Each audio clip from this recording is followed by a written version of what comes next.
Upon arriving at my in-laws' residence, my husband and I were greeted warmly by my mother-in-law's smile. However, as I attempted to step inside, she halted me with a stern glare, asserting, "You're not needed here," before swiftly shutting the door. I stood bewildered, momentarily frozen by her unexpected rejection. When I cautiously reopened the door, her expression was one of seething anger. "I've heard the rumors. Your parents' financial troubles, aren't they? We don't want that kind of baggage here," she spat out before slamming the door once more. I stood outside, dumbfounded, clutching my bags. Through the closed door, the sounds of laughter between my husband and his mother echoed, leaving me feeling utterly abandoned.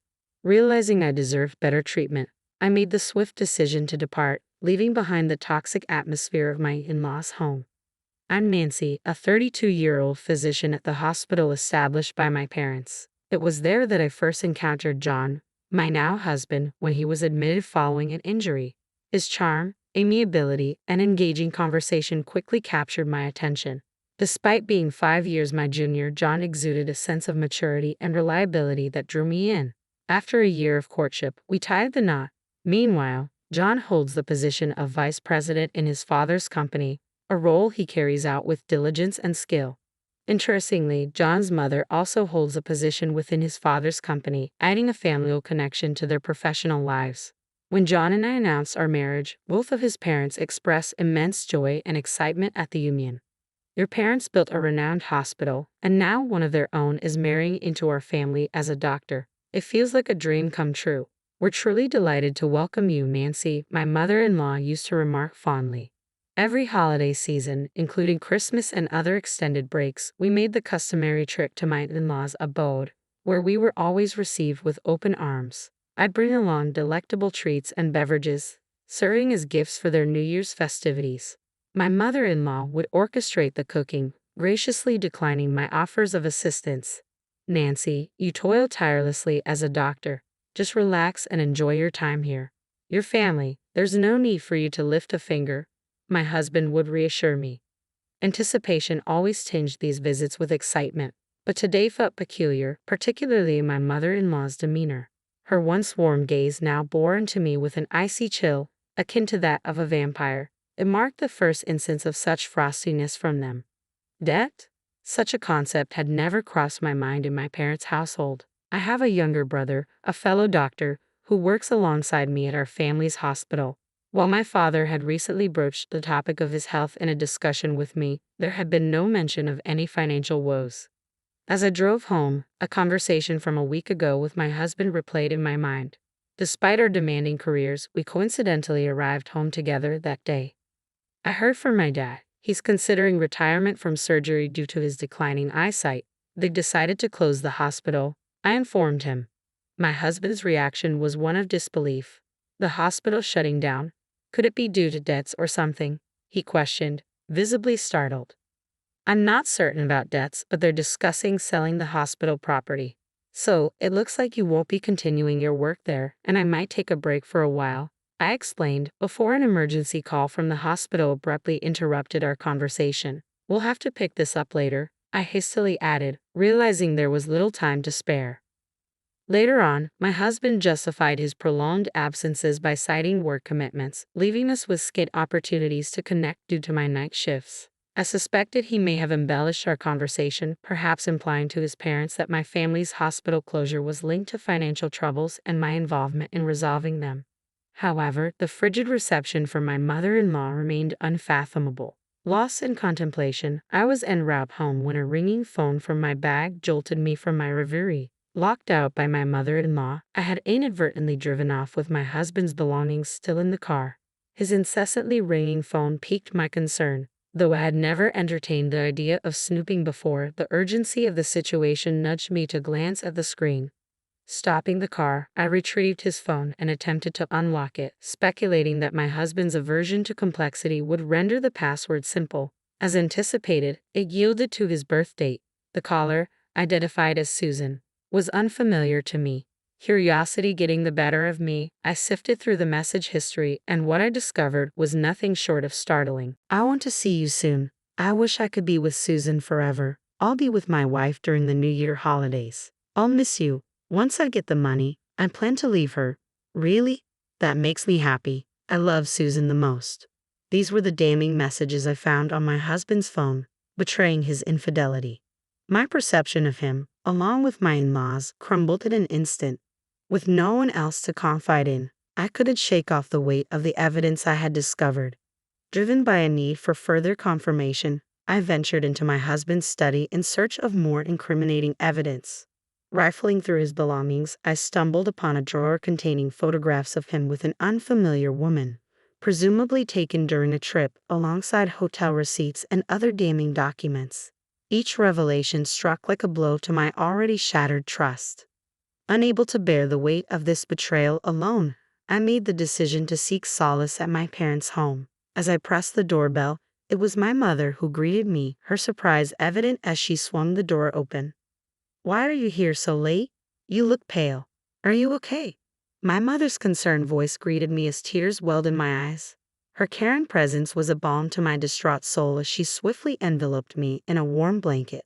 Sensing my distress, my father's concern was palpable as he inquired about what had transpired.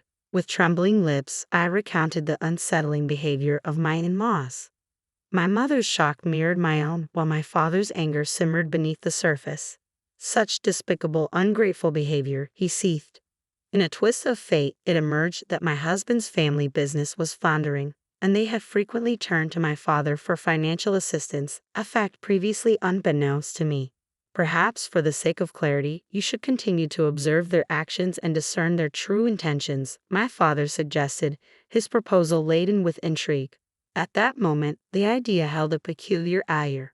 The following day, I mustered the courage to return to my in-laws' residence. Standing at the entrance, I raised my voice. "I apologize for my immaturity as a wife. Please allow me back in." Along with my apology, I presented an array of gourmet ingredients and fine wine as peace offerings. Eventually granted entry, I was met with a smug expression from my mother-in-law as she observed the luxurious gifts. Behind her, both my father-in-law and husband greeted me with icy stares. "We extended kindness to you under the assumption of your prestigious familial background. However, now that we're aware of your family's financial struggles, you'll need to exert yourself as a diligent wife," my mother-in-law declared, her words laced with disdain. Acknowledging the situation, I braced myself for the relentless mistreatment that followed. "Come on, get moving. Start cooking," she commanded, pushing me towards the kitchen. With the ingredients I had brought, I diligently prepared dishes and served them to my father-in-law, mother-in-law, and husband, who eagerly dug in. "Hey, we need more wine. Hurry up and fetch another bottle. You're so careless. Is this all you've prepared?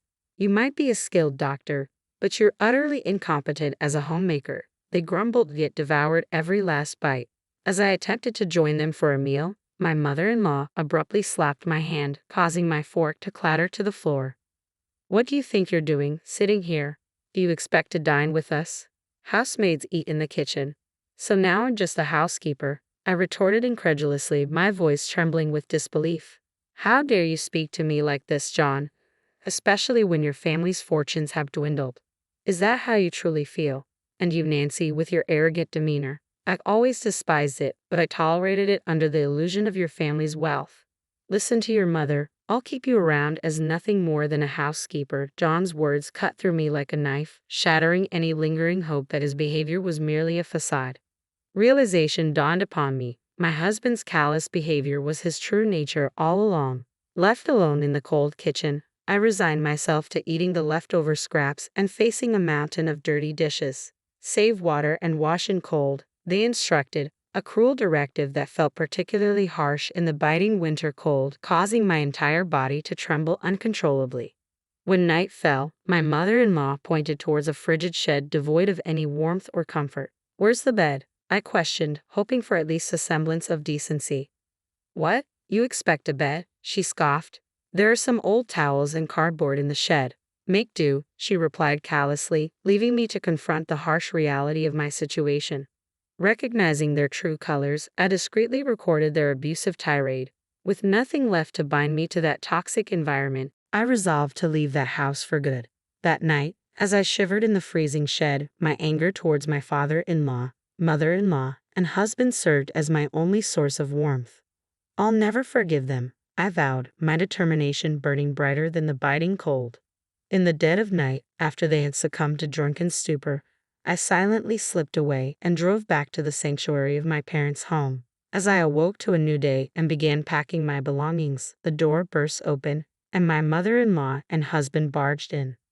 Do you think you can simply abandon your duties without even preparing breakfast? How dare you leave your husband behind? Their accusatory glare sent a chill down my spine. It seemed my father-in-law was absent, but my husband and mother-in-law had no qualms about continuing their onslaught of disdain. I am finished with both of you, I declared, my voice trembling with resolve. How dare you speak back to your mother-in-law and husband? You were even more insufferable than I had imagined. If you wish for a divorce, so be it. But remember, if you initiate it, you will be the one paying compensation. Perhaps you can consider selling off the hospital's land. It should fetch a handsome sum. We'll take that, my father-in-law retorted coldly, his words dripping with malice. Though I had intended my words to be sarcastic, my husband merely smirked, believing he held the upper hand. To my dismay, he flung a paper in my direction. It was a pre-filled divorce application. If you refuse to comply with my demands, I will not hesitate to use this, he threatened, brandishing the document. Very well, this clarifies things for me, I replied calmly, though my heart was heavy with disappointment. What? Did you expect me to plead with you to stay, burdened with a hospital on the brink of bankruptcy and drowning in debt? I have no choice but to hold on to you, isn't that right? My husband's misconception of my intentions left me speechless. While it's true that my father retired and closed down the current hospital, we have plans to relocate to a new facility near the train station. Both my brother and I will continue our work there, with me serving as the director. Contrary to what you may have heard, we are far from being in debt. In fact, we possess more than enough assets to sustain us comfortably, I explained calmly, watching as my husband and mother-in-law's faces drained of color. This cannot be true. You deceived me, my husband stammered, his voice tinged with disbelief. I attempted to clarify, but you refused to listen and instead jumped to conclusions. So your family is still affluent, is it? Then what? My mother-in-law interjected anxiously, her panic evident. Can we just forget everything that transpired yesterday and today? After all, we've always been on good terms, haven't we? She pleaded, attempting to brush aside the events of the past few days. Her sudden change of heart struck me as laughable after enduring such insults. I'm astounded that you would spew such vile abuse at me and then have the audacity to ask me to forget it all. Remember, according to you, I'm just the housekeeper, right? I retorted, my tone laced with bitterness. No, it was all a misunderstanding. Please, let's just move past this, my husband pleaded, his voice tinged with desperation. It's too late for apologies. I see through your facade now. By the way, my father will be reclaiming the $100,000 he loaned to your company, I retorted, my tone resolute. What? How did you find out about that? We don't have that kind of money, my husband exclaimed, panic creeping into his voice as he realized the magnitude of his error. Nancy, I apologize. I should have stood up for you against Mom. I promise to support you from now on, he implored, his words dripping with regret. You mean support Susan, right? I countered sharply, my patience wearing thin. How did you know about Susan? You were seeing her behind my back while pretending to work late. But I have all the evidence, I declared, displaying the incriminating photos and email exchanges on my phone. My husband's face paled as he stared at the damning evidence, beads of sweat forming on his forehead. You will be the one compensating me.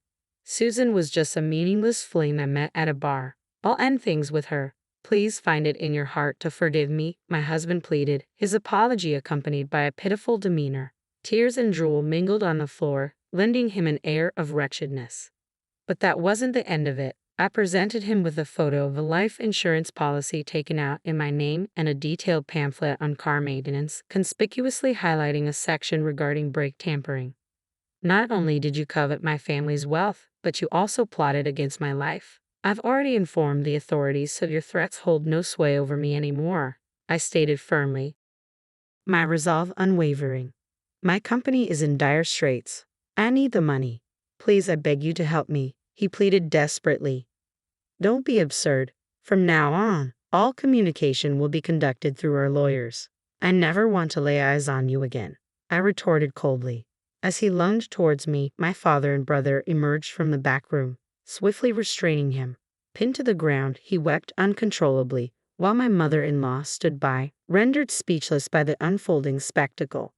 The house is registered under my name. I intend to sell it, so I'd appreciate it if you could vacate as soon as possible, I informed my husband and mother-in-law, who had always found excuses to prolong their stay. Eventually, my brother stepped in and firmly escorted them out. Following that, I initiated divorce proceedings. Both my husband and the woman he had been unfaithful with provided compensation. Despite his persistent pleas for reconciliation, I remained resolute. It was only when I threatened to involve the authorities that he ceased his attempts to reconcile. Through legal channels, I pursued repayment from my father-in-law's company, and the $100,000 loaned by my father was successfully retrieved. With my father-in-law's business already on shaky ground, it eventually succumbed to bankruptcy, burdened with substantial debts. Now, my father-in-law, mother-in-law, and husband reside in a modest, rundown apartment. Despite their efforts, juggling multiple part-time and day jobs, they struggle to stay afloat amidst their financial woes. Meanwhile, I have found fulfillment in my role as the director of a recently established hospital, thanks to the support of my brother. Together, we are committed to providing aid to those grappling with injuries and illnesses. I've invested in a comfortable apartment near the hospital and in relishing the independence of living life on my own terms.